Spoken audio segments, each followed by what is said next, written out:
o plošticiach sa v tomto momente ideme rozprávať s pánmi, ktorí sú medzi nami, Tomáš Páni a David Lukáčik. Ahojte. Ahojte. Dobre, poďme bojovať proti plošticiam, pretože to sme tak príliš nerozobrali v tom prvom vstupe. Zobral si to tak riadne akčne, páči sa mi to. Tak áno, chceme sa ich zbaviť. Máme problém s plošticami, zistili sme, že máme s nimi problém, sme dohryzení, doštípaní všetci a chceme sa toho zbaviť. Ako na to, čo potrebujeme, koľko dní si vyčleniť, musíme opustiť domácnosť, musíme sa zbaviť prádla, postele, nábytku, ako bojovať. No, v prvom rade si treba uvedomiť, že ploštice žijú vždy v okolí postele, respektíve v miestach, kde ľudia spia. Takže musíme riešiť celý byt, ale tie miesta, hlavne spálňa, alebo gauč, alebo tieto priestory. A ideálne je teda zavolať si odborníka, pretože sami svojpomocne z podomácky alebo kúpené v drogérii nejakými chemiami to ich určite nezlikvidujeme, sú veľmi odolné, rezistentné. Jediný spôsob, ako sa to môžete riešiť sami, je, keď lokalizujete hniezdo, viete na 100% kde je a zlikvidujete nábytok. Čo nie je úplne ekonomicky asi výhodné. To nie je ekonomicky zrejme výhodné. Je vždy lepšie si zavolať deratizerov, ktorí sa vedia popasovať lepšie s týmito problémami, ale hovoríme o tom, že si to môžeme doniesť z dovolenky, z výletu, spíme na rôznych hoteloch, rôznych zariadeniach, útulniach napríklad, hoci kde. Je to také, že tá ploštica sa tam dostane do toho kufra náhodou, alebo prosto ona ako keby to má niekde v sebe, že potrebuje takýmto spôsobom cestovať? Dostane sa tam náhodou, ale čo môžeme odporučiť, že keď niekam idete, tak nedávať si ten kufor s oblečením a s vecami nevyhnutne ku blízkosti postele. Ideálne je, keď niekam dojdete a idete ešte prezrieť ten priestor pred plošticami, tak si uložiť tieto veci na také neutrálne miesto, čo odporúčame kúpeľňa. Do kúpeľne nezvyknú ploštice chodiť. Že kúpeľne je naozaj že bezpečné miesto, tam si odložte veci a potom choďte prezrieť priestor a ideálne ten kufor si neodkladať, alebo aj celkovo oblečenie, topánky, čokoľvek, nedávajte si do nejakej nevyhnutnej blízkosti postele. Týmto znížite tú pravdepodobnosť, že si to donesete domov. Čo je taká živná pôda pre ploštice? Čo majú tak radi? Tak, aké miesta myslíte? Alebo majú radi krv? To rozumiem, ale keď hovoríme napríklad, že teda kúpeľňa, tak väčšinou v kúpeľni je vlhko, môžu sa množiť baktérie a jedno z druhým, čiže nie je to vhodné prostredie pre ploštice, tak čo je pre ne vhodné prostredie? Ploštice majú radi, to sa veľa ľudí čuduje, ploštice majú radi čisté byty. Veľa ľudí sa hanbí, keď má ploštice doma, nevolajú alebo nepriznajú sa susedom, čo je tiež veľká chyba. Musí povedať, že budú o nás hovoriť, že máme špinavo. Že sme špindúri, ale nie je to tak. Ploštice naozaj, že majú radi aj čisté byty a ploštice majú najradšej také temné zákutia, kam sa ľudia nepozerajú. Najčastejšie zvyknú bývať v lemoch alebo vo švoch matracu. Zvyknú bývať často v rošte postele, lebo to je také drsné. Na takých tých drsnejších plochách tam si zvyknú ploštice lepiť svoje vajíčka. Alebo dajme tomu aj v zástrčkách, v dierach, po moždinkách napríklad, keď vyvrtáte v obrazok zo druhej strany. Nájdu si miesto naozaj svoje. Toto sú miesta, ktoré my poznáme. Ale tmavé miesto, hej? Áno, oni sú svetloplaché. To znamená, že... Tak budem spať pri svetle a mám pokoj od ploštíc, nie? Áno, dobre sa. Ideálne v šúpeľni. Nie, on má len sprchový kuč, že vieš. Dobre, tak toto máme vyriešené a dobre, máme problém s plošticami, zavoláme si odborníkov, ako ste vy, páni.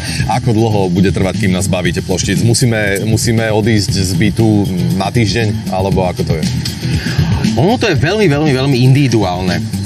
Z bytu odchádzať nemusíte, ale určite musíte odísť počas postreku a niekoľko hodín po ňom z tých daných miestností, kde sa ten postrek vykonáva. Jasné. Pretože ten insekticíd je pomerne agresívny na dýchacie cesty, by ste kašľali, kýchali, soplili, slzili. Jasné.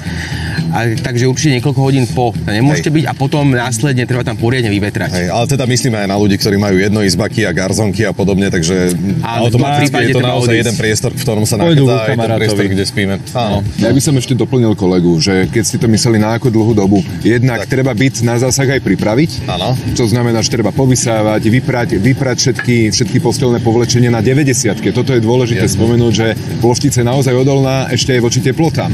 Keď vyperete niečo na 80-ke, ploštica to prežije. Čiže dať buď do mrazáku veci na minus 18 a menej, aspoň na 12 hodín, alebo vyprať na 90-ke. A prvý zásah, keď vykonáme insekticídny zásah, tak minimálne po 4 týždňoch ešte je nutný druhý opätovný zásah. Dôležitá informácia. Ďakujeme pani veľmi pekne za z dovoleniek donesieme nielen nečakaný prírastok z Tuniska, ale aj do kufra nám môžu naskakať napríklad také ploštice a o tom sa ideme porozprávať s pánmi deratizermi, s Tomášom Špánim a Dávidom Lukáčikom. Ahojte, dobré ráno. Pani, dobré ráno želáme. Najprv si povedzme teda, že čo sú vlastne ploštice zač, pretože mnohí sme s nimi zatiaľ nemali kontakt, chvála Bohu. Počkaj, zaklopme si po tom, čo nezhorí. Čo sú to zač, tieto zvieratka, ktoré dokážu znepríjemniť teda poriadne život? No, z bežných mizákov poviem otvorene, že to je to najhoršie, čo doma môžete mať. OK, prečo? Veľmi ťažko sa ich zbavuje. Sú rezistentné voči veľmi veľkému množstvu insekticídov a človek sa s nimi sám, bez pomoci, odbornej pomoci nedokáže zbaviť. Je ploštica taký ten kočovný typ, ktorý rád naskače do kufra a ide, ja neviem, z Egypta napríklad na Slovensko, potom to oľutuje, lebo podmienky nie sú tu ako v Egypte, ale prečo sa nám dostanú do toho kufra? Čím to je? Tak ploštica neuvažuje, že tu sa nudím a skočím do kufra, že tam na Slovensku bude hádam lepšie.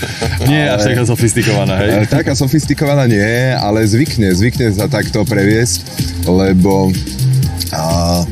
ploštice zvyknú bývať pri posteli.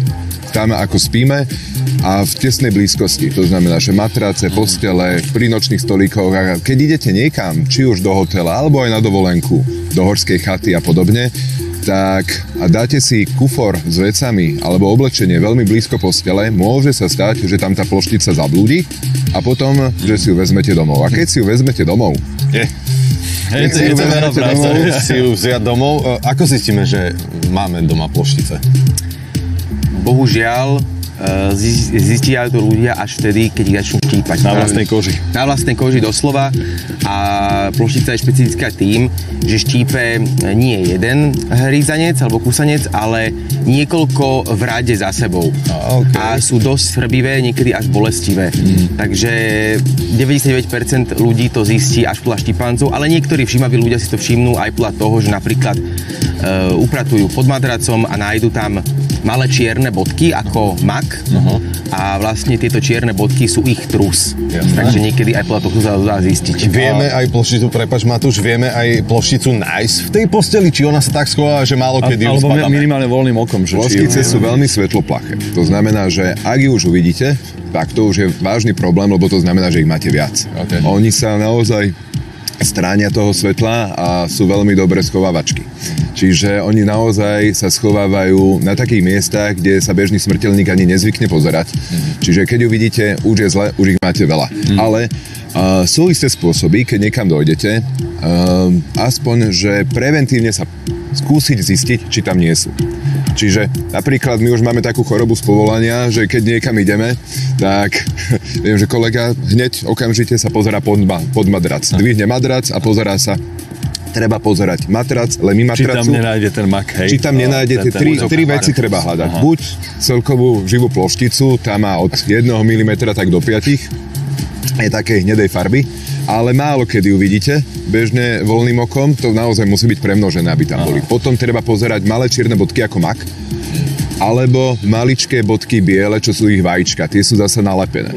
A toto treba pozerať, keď niekam dojdete, dajme tomu na tú dovolenku, na ubytovňu a podobne, treba dvihnúť matrac, pozrieť sa na lemí matracu, treba sa pozrieť na rošt, treba sa pozrieť na tie miesta, kde sa nábytok napríklad spája, kde je taký drsnejší. Oni majú presne radi takéto miesta.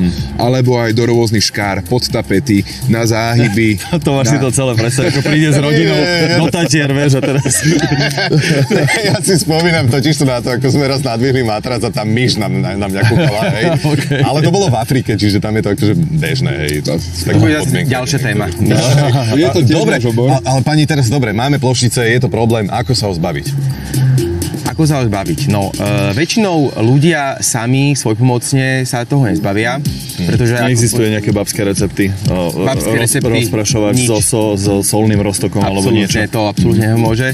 Bohužiaľ, ako kolega spomínal, tak ploštica je veľmi rezistentná, znamená veľmi odolná, o mnoho odolnejšia ako akýkoľvek iný druh hmyzu. Čiže plameňomet?